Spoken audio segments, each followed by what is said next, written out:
Si Yana guys, nakagat ni Summer. Anong ginawa mo kay Summer? Yun. Ah, ginanon mo. Ha? Sakit. Sakit? Hinugasan ko ng sabon. Tapos, ilagyan ko ng betadine. Ayun o. Ayun yung kagat ni Summer. Ay, nako. Inasar niya kasi Summer eh. Pinagat siya. Buti hindi sa mata. Naglalaro kasi sila ng mga pinsan niya. Tapos ako, nag-i-edit ako ng vlog. Bigla na lang umiyak si Yana. Pinagat na pala siya ni Summer. Ay, nako. Ayan.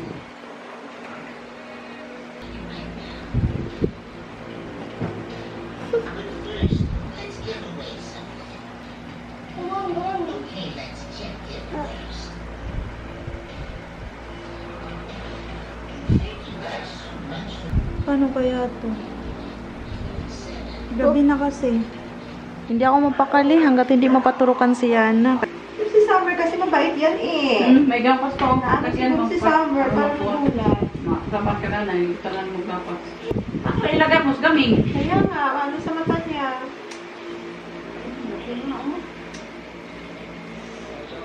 Ayan eh. Nag-edit kasi ako ng vlog. Dito lang si Yana. Tapos? Si Summer, pumunta rin dito. Bigla niya, di gano'n ba? Di, naginulat Bawas niya. mo lang, Ero. Di naman, gumalas ko. Wala na, kinagat na. Nagulat si Summer. Hindi, gimalos kasi nagduwa lang yun. Kinala mo si Summer, ikaw kung paluin ha. Saan tayo nga? Ano nga pangalan nun na ano? Puntahan natin? RITM. RITM. Ano, Alabang Muntinlupa kami pupunta. Paman at yan, baka sabihin din ng 13 sa iyo. Sa Alabang. Sa Alabang mo pa rin dalhin. Meron pong yun niya sa mga part lang ng mga katawan. Pag yun naman naturuan na yun, hindi naman na yun. Uwi nyo na agad yun eh, kasi babalik na ulit yun eh. O, babalik ko ulit. Para May schedule. Ilang session yan eh. Ang tatlo pa nga eh. Hindi, mamisan eh, ano yan? apat. Ano ba Pag-isa na balik-balik pitong, na tayo sa Alabang yan. Kay apat na bayal yan. Kasi tawag dito yung si Daddy, nakagat daw siya rin ata ng ano. Sabi po, speed limit dito. 100 ata. Kami ng... Pag under speeding ka, uli Saan pa tayo nagpunta? Ayan na.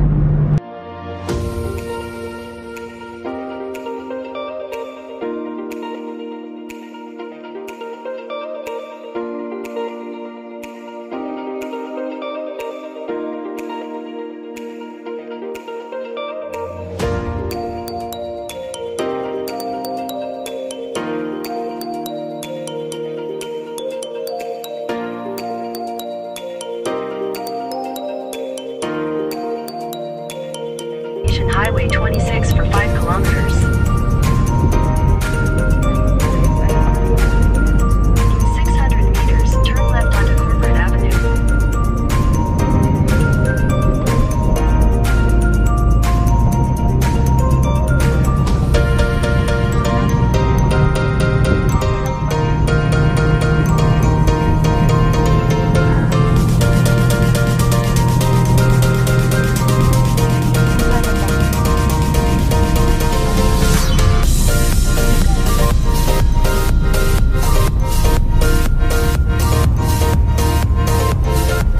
Madaling araw na.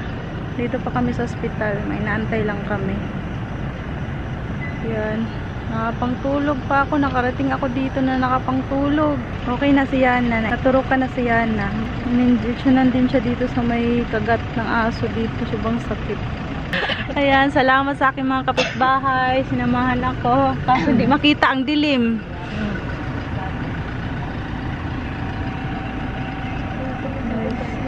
Dito kami sa ano, Alabang Muntinlupa ito na.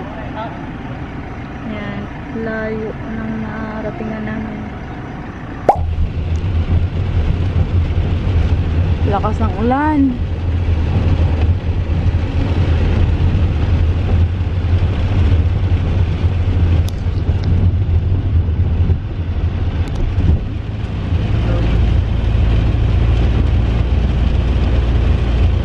Bahay na pala kami guys. Mga alas 5 ng umaga kami nakarating dito sa bahay. Pagkarating ko, ay nagluluto na kaagad ako, ayan. Kasi may pasok kasi ang pamangkin ko ngayon. Meron kasing summer class si Saidin. Last day ng summer class ni Saidin ngayon. So, hindi na ako natulog. Nagluto na lang ako. Nilutuan ko na siya ng baon niya. At para makapag-almusal na rin siya bago siya pumasok. Kasi, pag natulog pa ako, baka nung oras na ako makagising. At hindi siya makapasok. So, ayun. Mamaya na lang ako matutulog kapag nakaalis na si Saidin. So, ayun. Ito lang yung hotdog lang yung niluto ko para mabilisan. Para makaiglip-iglip ako kasi antok na talaga ako. Grabe. Ayan yung oras. 5:52 AM.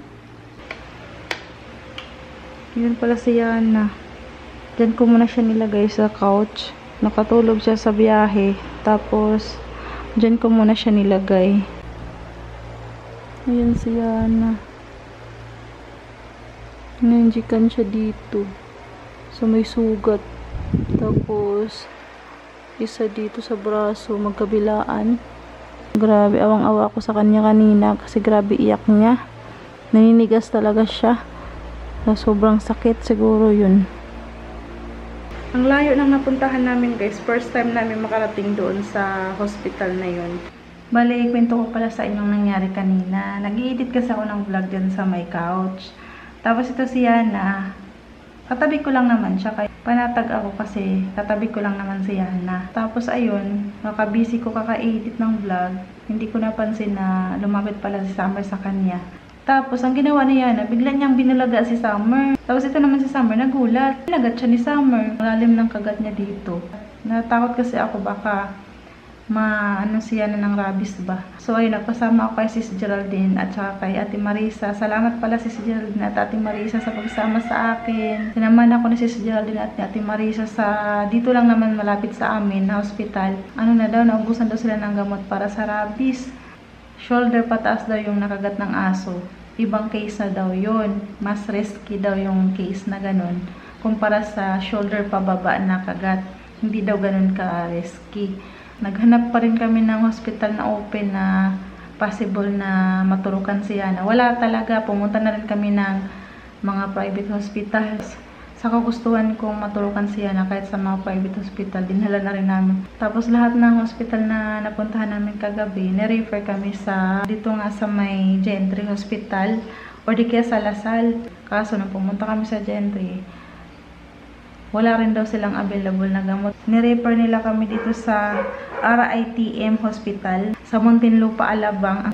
Hindi na ako nagdalawang isip na dumiretso na doon. Hindi na nga ako nakabihis. Nakapangtulog na ako guys kasi matutulog na nga kami kanina. Hindi ko naman in-expect na mangyayari. Nakarating ako ng Alabang, Muntinlupa ng nakapantulog. Nung nakagat pala ng animals, doon pala talaga dinadala sa RITM, doon sa may Muntinlupa, Alabang. 24 hours naman pala sila open. Tapos, public lang. Sinamahan din ako ni Ate Marisa at ni Sis Geraldine. Thank you sis. Thank you Ate Marisa at Wak sa pagsama sa akin. Maraming salamat. Mga mababait kong kapitbahay. Sa oras ng pangangailangan, dyan talaga sila. Maraming salamat. Bali 3 yung inject na ginawa kaya na kanina. 2 klase para sa rabies. Tapos isa sa anti-tetanus yung in-inject sa kanya kanina. So, ayun guys, babalik kami sa July 22. Pwede na daw dito kami sa 13 magpapaturok. Hindi na kami babalik doon kasi sobrang layo kasi doon. So, ayun, at least panatag na ako. Kaya ingat-ingat po tayo sa aso kasi nakakatakot. Ang sakit pa naman ma-injectan. Nakakatakot pa naman ang turok. Ilang pirasong karayom pa naman, sobrang lalaki. Nakakatakot kaya kung kayo nagja-jogging dyan or nagwa-walking sa labas, magdala kayo ng pamalo. Tapos sa mga bata na makipaglaro sa aso, hindi naman lahat kasi may mga aso rin naman na mababait. Alam mo yun, hindi mo naman kasi natin alam yung ng aso yung mood nila ba na kung kailan sila atake. So, kunting ingat lang po sa mga bata. Lalo na pag wala tayong pera, tapos ganyan tulad yan, emergency, kailangan natin na mapaturukan. So, yun lang guys. At anong oras na ba? 6:09 na ng umaga. Gigisingin ko na muna si Saidin para paliguan at papakainin ng almusal kasi mga 7:30 papasok na rin siya. Pag nakaalis sa Saidin, magpapahinga na rin ako. So, see you later!